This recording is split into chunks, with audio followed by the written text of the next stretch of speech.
प्राचीन काल में कुश्ती को मल्लयुद्ध कहा जाता था और कुश्ती लड़ने वाले पहलवान को मल्ल कहा जाता था। दोस्तों, यहाँ पर हम महाभारत काल के बारे में बता रहे हैं। महाभारत काल में कुश्ती को 4 भागों में विभाजित किया गया था। नंबर 1 पर थी हनुमंती कुश्ती, नंबर 2 भीमसेनी कुश्ती, नंबर 3 जरासंधी कुश्ती और नंबर 4 जामवंती कुश्ती। दोस्तों, आज हम यहाँ पर आपको क्रम से बताएंगे कि इन कुश्तियों के नाम हनुमान जी, भीम, जरासंध और जामवंत के नाम पर क्यों पड़े।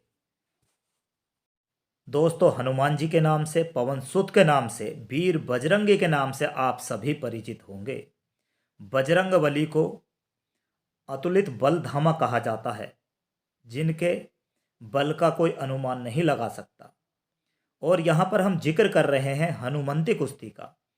हनुमंती कुश्ती का मतलब है चालाकी और पूर्ण निपुणता के साथ लड़ी जाने वाली कुश्ती को हनुमंती कुश्ती के नाम से जाना जाता है।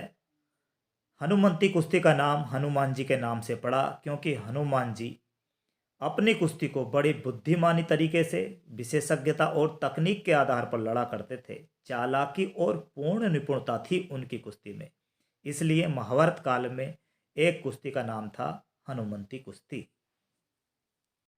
दोस्तों, महाभारत काल में एक कुश्ती थी भीमसेनी कुश्ती। भीम के नाम से तो आप परिचित ही होंगे।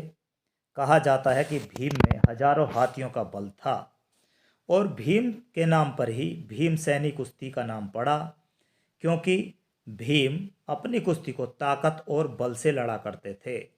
इसलिए इस कुश्ती का नाम भीमसेनी कुश्ती पड़ा। यह महाभारत काल में बहुत प्रसिद्ध थी कुश्ती, क्योंकि ये भीम के नाम से जानी जाती थी और भीम अपनी कुश्ती को ताकत और बल से लड़ा करते थे। दोस्तों, महाभारत काल में ही जरासंधी कुश्ती बहुत प्रसिद्ध थी, क्योंकि यह जरासंध के नाम पर पड़ी।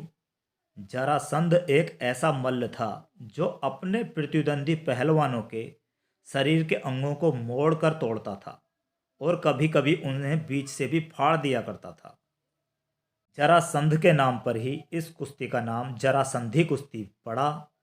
जरासंध का वध भीम ने किया था। कहा जाता है कि जरासंध और भीम का युद्ध लगातार 13 दिन चला और 13 दिन के पश्चात श्री कृष्ण के इशारे पर भीम ने जरासंध को मल्ल युद्ध में पराजित किया था।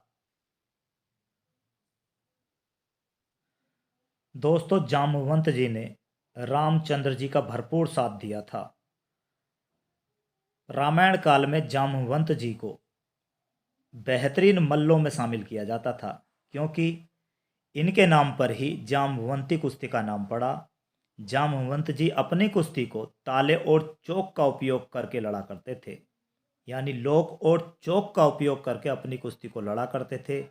इन्हीं के नाम पर जामवंती कुश्ती पड़ी। और दोस्तों, कहा जाता है कि जब हनुमान जी लंका जा रहे थे और अपना बल भूल गए थे, तो हनुमान जी को उनका बल जामवंत जी ने ही याद दिलाया था। तो यहाँ पर हमने बताया कि महाभारत काल में 4 प्रकार की कुश्ती प्रसिद्ध थी: हनुमंती कुश्ती, भीमसेनी कुश्ती, जरासंधी कुश्ती और जामवंती कुश्ती।